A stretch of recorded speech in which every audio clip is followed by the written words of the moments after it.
Hoje a gente vai contar a história de um carioca que deu cores de Brasília, as cores de Brasília. Mestre dos azulejos, Ato Bulcão transformou a capital do país em um verdadeiro museu a céu aberto. É possível ver a obra democrática do artista em escolas, prédios, parques, igrejas e também no Congresso Nacional. Atos largou a medicina para se dedicar à arte, expressando sua timidez em traços que hoje são referência no mundo todo. Quem conta essa história é Rodrigo Miranda, em uma reportagem especial para o Band Cidade. Essa é a história de um carioca que nasceu há 100 anos. Cresceu, se apaixonou por Brasília, marcou época e se tornou um dos maiores artistas desse país. Esse é Atos Bulcão.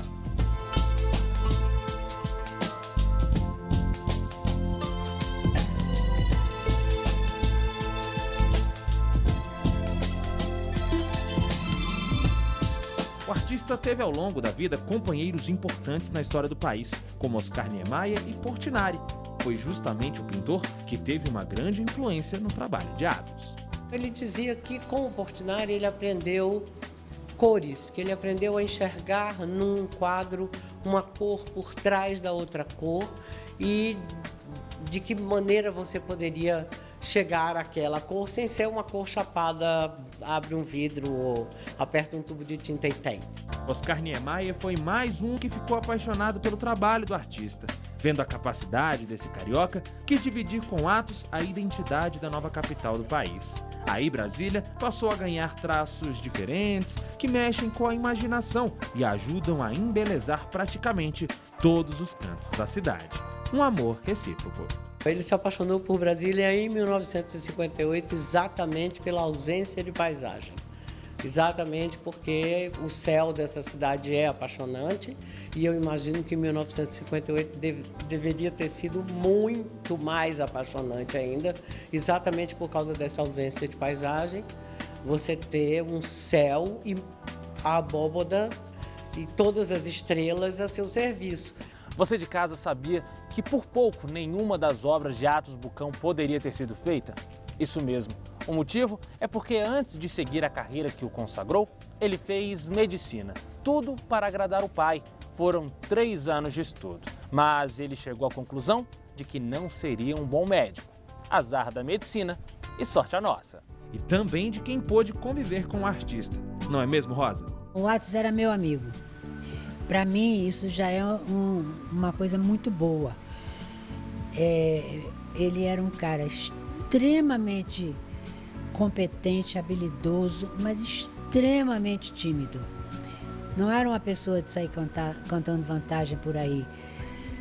Mas ele tinha sempre um humor irônico, muito fino, muito delicado. Ele foi uma pessoa muito boa. Ganhou ainda seguidores fiéis. Um deles é o Felipe. Ele gosta tanto do trabalho de Atos que carrega na pele um deles. Foi a inspiração de ver a igrejinha. Eu vi o desenho assim da pomba, né? Do pássaro. E eu falei, cara, isso vai ficar muito legal esse desenho na minha pele. Foi tipo assim, eu vi o azulejo. No dia seguinte eu já estava tatuando. A igrejinha é mesmo um dos trabalhos mais conhecidos do artista e um dos mais concorridos para se tirar uma foto. É muito bonito, né? É uma imagem até diferente, né? A gente ficou impressionado com a imagem. E o que ele fez aí é para ficar para a eternidade, né? A obra de Atos Bulcão não é algo para ser contemplada apenas por aqueles que frequentam museus. O público em geral pode apreciar esse trabalho ao ar livre em praticamente todos os cantos de Brasília.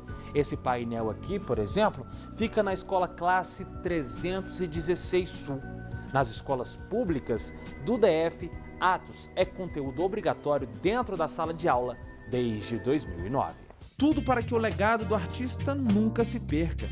E pensando na preservação dessa história, que uma exposição no Centro Cultural Banco do Brasil também celebra os 100 anos do artista. Eu acho que o Brasil como um todo, acho que Atos nos ensina muito de como lidar de uma maneira muito livre e ao mesmo tempo muito rigorosa com certos princípios da arte construtiva que domina o Brasil a partir do, vamos dizer, já no início basicamente na segunda metade do século XX. Até quem não conhecia muito sobre o trabalho de Atos, gostou do que viu. Vim conhecer as obras dele aqui em Brasília, depois que vim morar aqui, e são de uma extrema simplicidade, porém de uma complexidade muito grande. Aqui em Brasília ele tem uma presença muito grande e é muito legal saber várias coisas sobre ele, projetos diferentes. Tem gente que já está até pensando em seguir os passos desse grande mestre. Me deu vontade de trabalhar com azulejo. A azulejaria não era o único trabalho do artista. A obra dele é vasta. O Atos tem obra, inclusive, de surrealismo feito com montagem de fotografias, né? Que era muito interessante. Mas ele também tem cenários teatrais, ele tem uma vasta obra, o que ele deixa para a nossa cultura, mas para a arquitetura ele teve assim uma passagem fundamental. Esse artista plástico até se surpreendeu ao perceber que Atos tinha influência no trabalho dele. Eu pensava em outros artistas como influência direta à minha produção de imagens mais abstratas, e foi depois que eu me dei conta que eu liguei uma coisa com a outra e como isso tinha a ver com a minha experiência infantil em frente às imagens que estão pela cidade. Atos Bulcão morreu em 2008 aos 90 anos, depois de perder a luta contra o mal de Parkinson. Mas, como podemos ver, esse não foi o fim de uma linda história que é contada por painéis, quadros e pela lembrança de quem teve a experiência de viver alguns atos da vida ao lado do artista. Tudo no Atos foi muito forte, tudo foi muito rico e tudo foi muito bonito. É isso aí, vamos comemorar esses 100 anos aí. Vai ficar por muito tempo, para a eternidade.